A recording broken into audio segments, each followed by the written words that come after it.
તો વડોદરામાં હરણી દુર્ઘટના બાદ પણ ભાજપના નેતાઓની બેદરકારી। ગણેશ વિસર્જન કરતા ભાજપના નેતાઓએ સેફટી ન રાખી લાઈફ જેકેટ વગર જ તળાવમાં ગણપતિ બાપ્પાનું વિસર્જન કર્યું।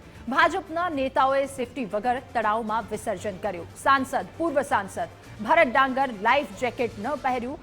નેતાઓ સહિત 14 લોકો તરાપા પર ઊભા રહેતા જોવા મળ્યા હતા। હરણી દુર્ઘટના સર્જી ગઈ અને ત્યારબાદ પણ એમાંથી નેતાઓએ શીખ ન લીધી। સવાલ એ પણ કે જો કોઈ મોટી દુર્ઘટના ઘટી હોત તો પછી જવાબદાર કોણ રહેત? નેતાઓ જ આવું કરશે તો પછી આમાં પ્રજા શું શીખ લેશે? આ સાથે સવાલ એ પણ થઈ રહ્યો છે કે નેતાઓને લાઈફ જેકેટ વગર તરાપા પર કેમ જવા દીધા? શું તળાવ પર સેફટીના કોઈ સાધનો ઉપલબ્ધ નહોતા? વધુ એક આવી બેદરકારીનો વિડીયો સામે આવ્યો છે। વડોદરા મોટી દુર્ઘટના સર્જાઈ હોત તો પછી જવાબદાર કોણ? કારણ કે હરણી દુર્ઘટના સર્જાઈ જેણે રાજ્ય આખાને એક ઉદાહરણ પૂરું પાડ્યું છે સેફટીને લઈને, પરંતુ હજુ નેતાઓની બેદરકારી યથાવત છે। અને વધુ માહિતી મેળવીશું। સંવાદદાતા અલ્પેશ સુથાર આપણી સાથે જોડાયા છે। અલ્પેશ, હરણી દુર્ઘટના સર્જાઈ ગઈ, આખા રાજ્યને એક ઉદાહરણ મળ્યું છે બેદરકારી ન દાખવવાનું, અને તેમ છતાં ત્યાંના ભાજપના નેતાઓએ સેફટી ન રાખી। બિલકુલથી રાધા, વાત કરવામાં આવે તો હરણીની જે બોટની દુર્ઘટના ઘટી અને ત્યારબાદ પણ ભાજપના નેતાઓ છે તેમણે કોઈ પણ પ્રકારની શીખ નથી લીધી। તેનું આ જે ઉત્તમ જે ઉદાહરણ છે તે અહીંયા જોવા મળ્યું છે। કારણ કે જે રીતે ગઈકાલે વિસર્જન હતું અને આ જ્યારે ગણેશજીનું વિસર્જન હતું તે સમયે ગોરવા તળાવની અંદર ભાજપના નેતાઓ હતા, તેઓ ગણેશજીના વિસર્જન કરવા માટે પહોંચ્યા હતા અને ત્યાં આ પ્રકારની ઘટના છે તે સામે આવી છે કે તેઓ તળાવની અંદર જાય છે ને કોઈ પણ પ્રકારની સેફટી છે તે નથી જોવા મળી રહી। સાથે સાથે જે લાઈફ જેકેટ પહેરવાના હોય છે તેમાંથી આમાંથી જે નેતાઓ છે તેમાંથી એક પણ નેતાએ લાઈફ જેકેટ પણ નથી પહેર્યા।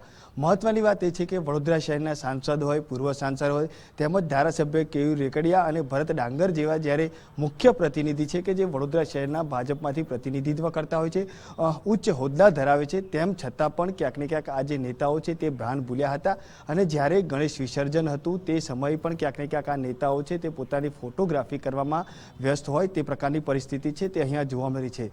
મહત્વની વાત એ છે કે જ્યારે કોર્પોરેશન દ્વારા જે વડોદરા શહેરના અલગ અલગ દિશાઓમાં 8 જેટલા તળાવો બનાવવામાં આવ્યા હતા અને આ જે 8 તળાવો હતા તે 8 તળાવોની અંદર ફાયરની તેમજ જે કોર્પોરેશનની જે વિભાગની જે ટીમો હતી તે પણ ત્યાં રાખવામાં આવી હતી। ત્યારે સવાલ અહીંયા એ ઊભો થાય છે કે શું કોર્પોરેશન અથવા તો ફાયર વિભાગ દ્વારા પણ ફાયર વિભાગના ધ્યાનમાં પણ આ બાબત છે તે નથી આવી? ત્યાં શું કોઈ ફાયર વિભાગની કોઈ સુવિધા હતી કે નહીં? તેના પર પણ હાલ અનેક સવાલ છે તે ઊભા થઈ રહ્યા છે। કારણ કે એક તરાપો છે ને એક તરાપા ઉપર પણ આપણે જે રીતે જોઈ શકીએ છીએ તે રીતે 14 થી 15 જેટલા લોકો છે આ તરાવ ઉપર સવાર છે અને આ તરાવ ઉપર બેસી અને હાલ આજે ગણેશજીનું વિસર્જન છે તે કરી રહ્યા છે। નાની મૂર્તિ હોય, મોટી મૂર્તિ હોય, તમામ મૂર્તિઓ છે તે હાલ આ તરાપા ઉપરથી આજે તળાવની અંદર જે ગણેશજી છે તેનું વિસર્જન કરી રહ્યા છે। હાલ તો આજે ભાજપના નેતાઓએ હરણી જેવી બોટની દુર્ઘટના ઘટી, 14 જેટલા લોકોએ પોતાના જીવ ગુમાવ્યા, તેમ છતાં પણ કોઈ પણ પ્રકારની શીખ છે, કોઈ પણ પ્રકારનો બોધ છે તે નથી લીધો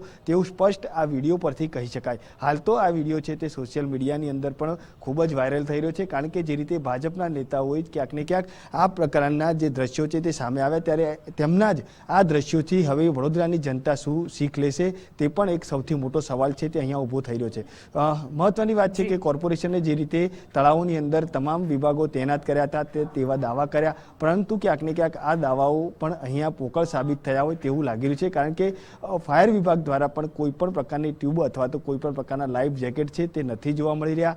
જો આ લોકોને અંદર ગયા તળાવ ઉપર બેસીને તો કેમ આ લોકોને લાઈફ જેકેટ છે તે પ્રોવાઈડ કરવામાં ન આવ્યા તે પણ અહીંયા સવાલ છે તે ઊભો થઈ રહ્યો છે। તમામ નેતાઓ છે તે ક્યાંક ને ક્યાંક પોતાની ફોટોગ્રાફી કરાવવામાં જ વ્યસ્ત હતા। હરણી જેવી બોટની દુર્ઘટના ઘટી, પરંતુ આજે ભાજપના નેતાઓ છે તેમણે કોઈ પણ શીખ ન લીધી હોય તેવું સ્પષ્ટપણે લાગી રહ્યું છે। જી બિલકુલ અલ્પેશ, આભાર આપનો તમામ વિગતો સાથે જોડાવા બદલ।